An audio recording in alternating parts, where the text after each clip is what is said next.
नमस्कार। चलिए आज एक ऐसी कहानी की दुनिया में चलते हैं जो जुनून, क्रूरता और बुराई पर चतुराई की जबरदस्त जीत के बारे में है। ये कहानी है एक पागल राजा और एक बहुत ही शातिर डायन रानी की। कहानी की शुरुआत होती है एक बहुत ही डरावनी शर्त से।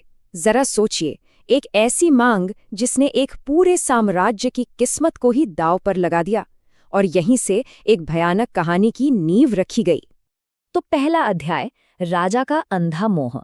यहाँ हम देखेंगे कि कैसे राजा की एक जिद, एक हताशा उसे एक इतने खौफनाक फैसले की तरफ ले जाती है कि उसका पूरा परिवार ही बर्बाद हो जाता है। अब देखिए, राजा की जो सबसे बड़ी मुश्किल थी वो सीधी सीधी थी। साम्राज्य बहुत बड़ा था, साथ साथ रानियां थीं, लेकिन सिंहासन का कोई वारिस नहीं।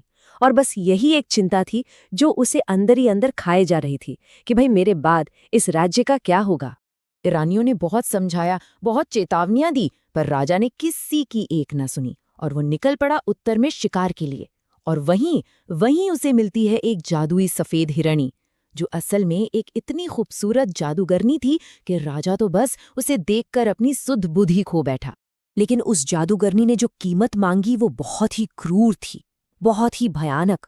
उसने राजा से कहा, मुझे तुम्हारी 7 रानियों की आंखें चाहिए। और प्यार में पागल उस राजा ने एक ऐसा फैसला लिया जिसकी कोई कल्पना भी नहीं कर सकता। उसने अपनी 7 पत्नियों को अंधा करवा दिया और उन्हें एक अंधेरे तहखाने में कैद कर दिया। कहानी के अगले हिस्से में चलते हैं। अंधेरे में जन्मा राजकुमार। अब इतने निराशा भरे माहौल में एक उम्मीद की किरण नजर आती है। एक नायक का जन्म होता है, और वो भी ऐसे हालातों में जिसकी कोई उम्मीद भी नहीं कर सकता। उसी तहखाने के गुप्त अंधेरे में एक राजकुमार पैदा होता है, और वो अपनी छोटी सी उम्र से ही इतनी समझदारी और हिम्मत दिखाता है। वो दीवार में एक छोटा सा छेद खोदता है, बाहर की दुनिया से जुड़ता है और अपनी 7 अंधी माँओं के लिए जीने का एकमात्र सहारा बन जाता है। अगला पड़ाव, रानी की घातक चुनौतियां। लेकिन ये राज कि राजकुमार जिंदा है ज्यादा दिन तक छुप नहीं सका। जैसे ही उस डायन रानी को राजकुमार के बारे में पता चला, उसने फौरन उसे रास्ते से हटाने की साजिशें बनाना शुरू कर दिया। तो डायन रानी ने राजकुमार के सामने रखी 3 ऐसी चुनौतियां जो लगभग नामुमकिन थीं। पहला काम, अपनी माँ से 7 रानियों की वो 14 आंखें वापस लेकर आओ। दूसरा काम, 18,000 राक्षसों से घिरी हुई जोगी की जादुई गाय को पकड़कर लाओ। और तीसरा, 18 लाख, जी हाँ, 18 लाख राक्षसों की निगरानी में रखे जादुई चावल के बीज ढूंढ कर लाओ। मतलब हर चुनौती पहले वाली से कहीं ज्यादा खतरनाक। कहानी का अगला हिस्सा है चतुराई से मिली मदद। और देखिए, इस कहानी की सबसे बड़ी सीख यही है कि कोई भी हीरो अकेला कामयाब नहीं होता। तो अब देखते हैं कि राजकुमार को उसके मुश्किल सफर में कौन कौन मिलता है और कैसे उसकी मदद होती है। और यहीं आता है कहानी में एक बहुत ही दिलचस्प मोड़।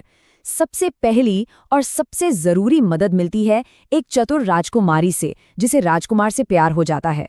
वो रानी के भेजे हुए मौत के फरमान वाले खत को बड़ी ही चालाकी से बदलकर शाही मेहमान नवाजी के हुक्म में तब्दील कर देती है। तो राजकुमार की कामयाबी के पीछे 2 लोगों का हाथ था जिनकी किसी ने उम्मीद भी नहीं की थी। एक तरफ थी वो चालाक राजकुमारी जो बार बार मौत के खत को शाही स्वागत के खत में बदल देती थी, और दूसरी तरफ हैरान करने वाली बात है, डायन की अपनी माँ, जो राजकुमारी के बदले हुए खतों की वजह से मजबूर होकर भले ही बेमन से पर राजकुमार की मदद करती है और आखिर में तो उसे दोबारा जिंदा भी कर देती है।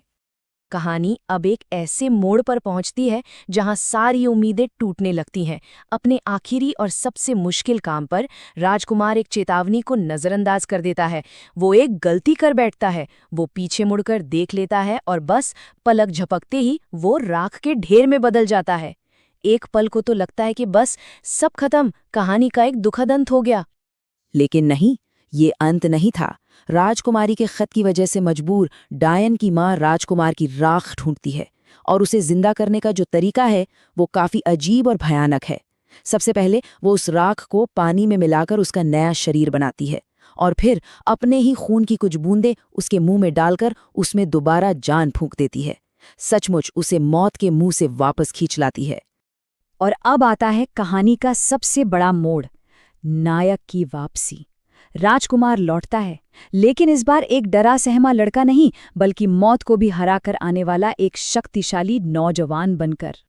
और लौटते ही वो क्या करता है, अपने मिशन से जो भी दौलत उसे मिली थी उससे वो राजा के महल के ठीक बगल में हूबहू वैसा ही एक और शानदार महल खड़ा कर देता है। ये एक तरह से खुली चुनौती थी, ये दिखाने के लिए कि अब वो उस राजा के बराबर है जिसने कभी उसे और उसकी माँ को मरने के लिए छोड़ दिया था। और अब कहानी अपने आखिरी पड़ाव यानी क्लाइमैक्स पर पहुंचती है, न्याय की स्थापना। अब वक्त आ गया है कि सारे किरदार आमने सामने आएं और हिसाब बराबर हो। राजकुमार एक बहुत बड़ी दावत रखता है और उसमें राजा को भी बुलाता है। राजा जब वहां पहुंचता है तो उसकी आंखें फटी की फटी रह जाती हैं। वो देखता है कि दावत का मेजबान कोई और नहीं बल्कि उसका अपना बेटा है, और उसके साथ उसकी वही 7 रानियां हैं जिनकी आंखों की रोशनी वापस आ चुकी है। बस उसी पल पिछले 20 सालों का सारा सच राजा के सामने आ खड़ा होता है।